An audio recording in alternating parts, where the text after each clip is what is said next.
Parkinson's, ചലനവൈകല്യം പോലുള്ള രോഗങ്ങൾക്ക് പ്രത്യേകമായി അത്യാധുനിക ചികിത്സാ സംവിധാനം ഒരുക്കി കണ്ണൂർ ബേബി മെമ്മോറിയൽ ഹോസ്പിറ്റൽ.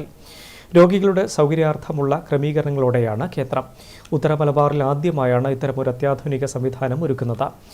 സെന്ററിന്റെ ഉദ്ഘാടനം baby memorial hospital cluster CEO Niroop Mundayadan നിർവഹിച്ചു. പാർക്കിൻസൺസ്, ജെനറ്റിക്കൽ ഡിസ്റ്റേണിയ പോലുള്ള ചലനവൈകല്യങ്ങൾ ബാധിച്ചവർക്കായി സമഗ്ര പരിചരണം ഉറപ്പാക്കുന്നതിനായാണ് നൂതന കേന്ദ്രം കണ്ണൂർ ബേബി മെമ്മോറിയൽ ഹോസ്പിറ്റലിൽ ഒരുക്കിയത്. പാർക്കിൻസൺസ് ആൻഡ് മൂവ്മെന്റ് ഡിസോർഡേഴ്സിനായുള്ള ഉത്തരമലബാറിലെ ആദ്യത്തെ അത്യാധുനിക സംവിധാനമാണ് BMHൽ ആരംഭിച്ചത്. സെന്ററിന്റെ ഉദ്ഘാടനം baby memorial hospital cluster CEO Niroop Mundayadan നിർവഹിച്ചു.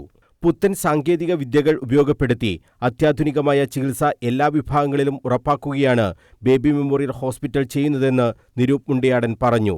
പ്രത്യേക OP ഏരിയകൾക്ക് പുറമെ പാർക്കിൻസൺസ്, ചലനവൈകല്യങ്ങൾ ഉള്ള രോഗികൾക്ക് അവർക്ക് അനുസൃതമായ രീതിയിലുള്ള പ്രത്യേക തീവ്രപരിചരണ വിഭാഗം, റൂമുകൾ, DBS എന്നിവയടങ്ങുന്ന നൂതന ക്രമീകരണങ്ങളും സെന്ററിൽ ഒരുക്കിയിട്ടുണ്ടെന്നും നിരൂപ് മുണ്ടയാടൻ പറഞ്ഞു. ഈ ക്ലിനിക്കിൽ വരുന്ന രോഗിയും അവരുടെ കൂട്ടിരിപ്പുകാർക്കും ഈ രോഗിയുടെ യഥാർത്ഥ ഹിസ്റ്ററി കൃത്യമായിട്ട് അസസ് ചെയ്യാനും രോഗിയുടെ ഏതൊക്കെ അവസ്ഥകൾക്ക് ബുദ്ധിമുട്ട് ഉണ്ട് എന്ന് മനസ്സിലാക്കാനും ഇതിൽ അസോസിയേറ്റ് ചെയ്യുന്ന ആൾക്കാരുടെ പേരുകളൊന്ന് വിശദീകരിച്ച് ഞാൻ പറഞ്ഞുതരാം. ആദ്യം ഈ പേഷ്യൻറ്റിനെ നമ്മളൊരു ഇവാലുവേഷൻ നടത്തുന്നു, ഒരു ഡോക്ടർ ഇവാലുവേറ്റ് ചെയ്യുന്നു. അതിനുശേഷം ന്യൂറോ ഫിസിയോളജിസ്റ്റ് കാണുന്നു, ന്യൂറോ ഫിസിയോതെറാപ്പിസ്റ്റ് കാണുന്നു, neuro psychiatry and psychology team കാണുന്നു, സോളോ സ്പെഷ്യലിസ്റ്റ്, ആൾക്കാർക്ക് ഭക്ഷണം കഴിക്കാനുള്ള ബുദ്ധിമുട്ടുണ്ടോ എന്ന് മനസ്സിലാക്കാനുള്ള സോളോ സ്പെഷ്യലിസ്റ്റ് കാണുന്നു, മെമ്മറി സ്പെഷ്യലിസ്റ്റ് കാണുന്നു, ഒക്യുപേഷൻ തെറാപ്പിസ്റ്റ് കാണുന്നു. ഇവരൊക്കെ കണ്ടതിന് ശേഷം ഒരു ബ്രീഫ് ഹിസ്റ്ററി ഉണ്ടാക്കുന്നു, അല്ലെങ്കിൽ ബ്രീഫ് പേഷ്യൻ്റ് അപ്ഡേറ്റ് ഉണ്ടാക്കുന്നു. ദെൻ ഈ പേഷ്യൻറ്റിന് നമ്മൾ മൂവ്മെൻറ്റ് റിസോഴ്സ് സ്പെഷ്യലിസ്റ്റായ ഡോക്ടർ സുജിത് ഓവലത്ത് അടങ്ങുന്ന ടീമിലേക്ക് ഹാൻഡ് ഓവർ ചെയ്യുകയാണ് ചെയ്യുന്നത്. അതിനുശേഷമാണ് ഇദ്ദേഹത്തിന് ഏത് തരം ട്രീറ്റ്മെൻറ്റ് കൊണ്ടുപോകണം, ഏത് രീതിയിലെ ട്രീറ്റ്മെൻറ്റാണ് കൊണ്ടുപോകണം തീരുമാനം എടുക്കുന്നത്. എല്ലാ സാങ്കേതിക വിദ്യകളെയും ഏകോപിപ്പിച്ചുകൊണ്ടുള്ള സംവിധാനമാണ് സെന്ററിൽ സജ്ജമാക്കിയതെന്ന് BMHലെ senior movement disorders specialist doctor Sujith Ovalath പറഞ്ഞു. അപ്പോൾ ഇവിടെ ഇങ്ങനെ ഒരു സംരംഭം ആരംഭിക്കും. വിദേശ രാജ്യങ്ങളിൽ പാർക്കിൻസന്റെ ചികിത്സ കുറച്ച് വ്യത്യാസമാണ്. കാര്യം ഇവിടെ നമ്മൾ ഒരു ഡോക്ടറെ പോയിട്ട് മരുന്ന് കാണുന്നു, അത് ചികിത്സ അവിടെ അവസാനിപ്പിക്കുന്നു. പക്ഷെ അവിടെ എന്ന് പറഞ്ഞാൽ ഒരു മൾട്ടി ഡിസിപ്ലിനറി ടീമാണ് കാണുന്നത്.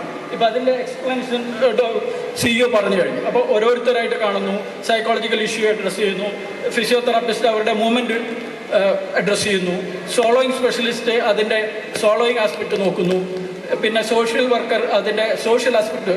ഇങ്ങനെ ഒരു കൺസെപ്റ്റ് കേരളത്തിൽ ഒരുപക്ഷെ ആദ്യമായിട്ടായിരിക്കാം. അപ്പോൾ ആ ഒരു കൺസെപ്റ്റ് ഞാൻ അവതരിപ്പിച്ചപ്പോൾ CEO വളരെ ഇൻട്രസ്റ്റോടുകൂടി തന്നെ അദ്ദേഹം സമ്മതിക്കുകയും അങ്ങനെയാണ് നമ്മളിത് തുടങ്ങുന്നത്. ന്യൂറോളജിസ്റ്റുകൾ, ന്യൂറോ ഫിസിയോതെറാപ്പിസ്റ്റുകൾ, സൈക്കോളജിസ്റ്റുകൾ, ഡയറ്റീഷ്യന്മാർ എന്നിവരുടെ പരിശോധനകൾ ഒരു കുടക്കീഴിലാകുന്നു എന്ന പ്രത്യേകതയും ഈ സെന്ററിനുണ്ട്. ഉദ്ഘാടന ചടങ്ങിൽ ന്യൂറോളജി വിഭാഗം മേധാവി ഡോക്ടർ N. മോഹനൻ അധ്യക്ഷത വഹിച്ചു. Medical adviser doctor Muhammad Abdul Nasar EK, BMH AGM Manoj GM, neuro surgery senior consultant doctor Suhas KT, neurology consultant doctor Jisa Merin Joy N, deputy chief nursing officer Manju Joseph, business operation and strategy വിഭാഗം senior manager Jagathi Jyothish CV, senior operation manager BRP Unnithan എന്നിവർ സംസാരിച്ചു.